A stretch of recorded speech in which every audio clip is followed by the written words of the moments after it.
কি সাধু বাবা, আপনি আপনি হঠাৎ এই সময় এত রাতে? ফুলপরি, আমি তোর কাছে এসেছি বিশেষ একটি খবর দেওয়ার জন্য। কি বিশেষ খবর? আর তাছাড়া সাধু বাবা, আপনাকে এমন বিষণ্ণ দেখাচ্ছে কেন? বড় কোনো দুর্ঘটনা ঘটেছে নাকি? হ্যাঁ পরি, বড় দুর্ঘটনাই তো ঘটেছে। সর্বনাশ হয়ে গেছে। সর্বনাশ হয়ে গেছে মানে কি হয়েছে? আমাকে বলুন সাধু বাবা। ফুলপরি, আমি জানতে পেরেছি যে ফুলকুমারীকে কালো জাদু করা হয়েছে। আর ফুলকুমারীর শরীরের অবস্থা এখন মোটেও ভালো না। ও ভীষণ অসুস্থ হয়ে পড়েছে। কি বলছেন কি? ফুলকুমারীকে কালো জাদু করা হয়েছে? কিন্তু এই কালো জাদু করতে গেলে তো কোনো এক অশুভ তন্ত্র শক্তির প্রয়োজন হয়। কিন্তু হঠাৎ করে কে কে ফুলকুমারীর ক্ষতি করতে যাবে? তাহলে কি ওই সুমন আর তান্ত্রিক মিলে এটা করেছে? না না, সুমন তান্ত্রিক এসবের কিছুই জানে না। এটা করেছে এক তন্ত্র সাধিকা। তবে ফুলপরি, এখন এসব বাদ দাও। আমাদেরকে আগে ফুলকুমারীকে সুস্থ করতে হবে। তুমি আর একটু দেরি না করে এক্ষুনি ফুলকুমারীর কাছে যাওয়ার জন্য রওনা দাও। সাধু বাবা, হ্যাঁ, আমি অবশ্যই ফুলকুমারীর কাছে যাব। কারণ ফুলকুমারীর কোনো ক্ষতি হোক, এটা আমি কিছুতেই সহ্য করতে পারবো না। ও যে আমার বোন, ওকে যে আমাকে সুস্থ করতেই হবে। আমি এক্ষুনি ওর কাছে যেতে চাই।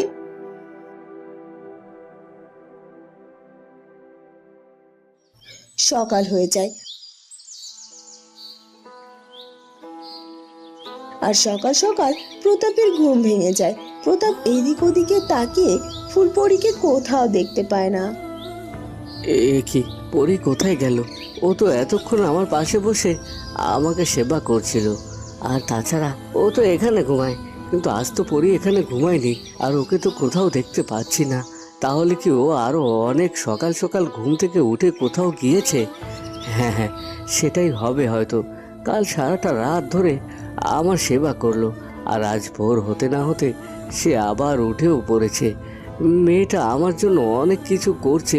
আমি আর একটু সুস্থ হয়ে নিলে ওকে ওর যোগ্য উপহার আমি দেব। কারণ ও আমার জন্য যেটা করেছে, এটা ওর আমার জন্য অনেক বড় একটা পাওয়া।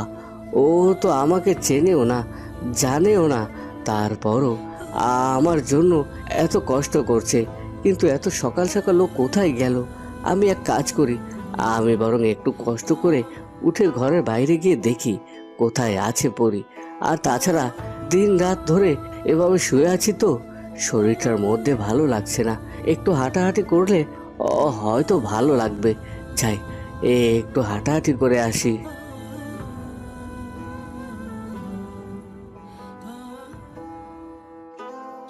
এই কথা বলে রাজকুমার প্রতাপ কুটিরের বাইরে বেরিয়ে আসে। আর সেই পথ দিয়ে একজন কাঠুরিয়া যাচ্ছিল। রাজকুমার প্রতাপকে দূর থেকে দেখে সে দাঁড়িয়ে পড়ে। কি কি, এই বাড়িতেই একটা পুরুষ লোক দেখতে পাচ্ছি। এই হ্যাঁ হ্যাঁ, তাই তো।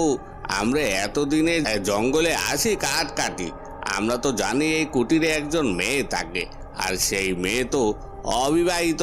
তাহলে পুরুষ লোকটি অবিবাহিত মেয়েটির বাড়িতে কি করছে? না না, ব্যাপারটা তো মোটেও ভালো লাগছে না। জঙ্গলের মধ্যে একটা কুটির, তাতে একটা মেয়ে একা একা থাকে, আর আজ দেখছি অন্য একটি পুরুষ মানুষ। তার মানে একই কুটিরে একজন অবিবাহিত মেয়ের সাথে একজন পুরুষ লোকও থাকছে। এটা তো ভালো কথা নয়। না না, আমাদের জঙ্গলে আমরা এমন কাজ কখনোই মেনে নেব না। এখন আমাকে চুপি চুপি গিয়ে গ্রামের লোকদের সাথে কথা বলতে হবে, আর ব্যাপারটা জানাতে হবে, আর ওই মেয়েটির উচিত শাস্তি দিতে হবে। এই কথা বলে সে কাঠুরিয়াটি তাড়াতাড়ি করে সেখান থেকে চলে যায়।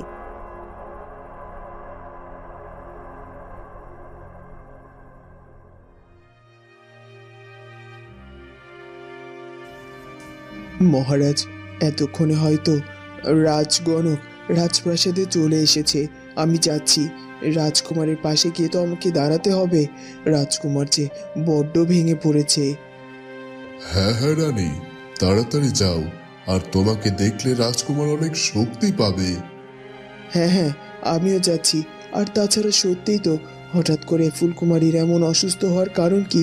আর তাছাড়া রাজকনক তো কিছু জানিয়েও গেলেন না, এই জন্য আরো বেশি চিন্তা হচ্ছে। কিন্তু মহারাজ, আপনার মুখ আর এমন শুকনো দেখাচ্ছে কেন? কি হয়েছে কি? মনে হচ্ছে আপনি কোনো ব্যাপার নিয়ে বড্ড দুশ্চিন্তায় আছেন। না না রানী, ওসব কিছু না। তুমি যাও আগে, রাজকুমারের কাছে যাও। মহারাজ, কি আর হবে, এতটা বছর ধরে আমি আপনার কাছে আছি, আপনার ভালো মন্দ সব কিছু আমি বুঝি। আপনি এখন অনেক দুশ্চিন্তায় আছেন সেটাও বুঝতে পারছি, কিন্তু কি হয়েছে আমাকে খুলে বলুন। কি আবার হবে রানী? ওই যে রাজকুমার প্রতাপের জন্য যুদ্ধ ঘোষণা করা হয়েছে, যখন তখন তাদের সৈন্য সামন্ত আমাদের রাজপ্রাসাদের উপর হামলা করতে পারে। এদিকে আমাদের রাজপ্রাসাদের সৈন্য সামন্তন্য খুবই নগণ্য। আমরা কি করে ওদের সাথে পেরে উঠব, এটা নিয়েই চিন্তা করছি। কি কি বলছেন মহারাজ? আমাদের রাজপ্রাসাদের সাথে যুদ্ধ ঘোষণা করেছে ওরা?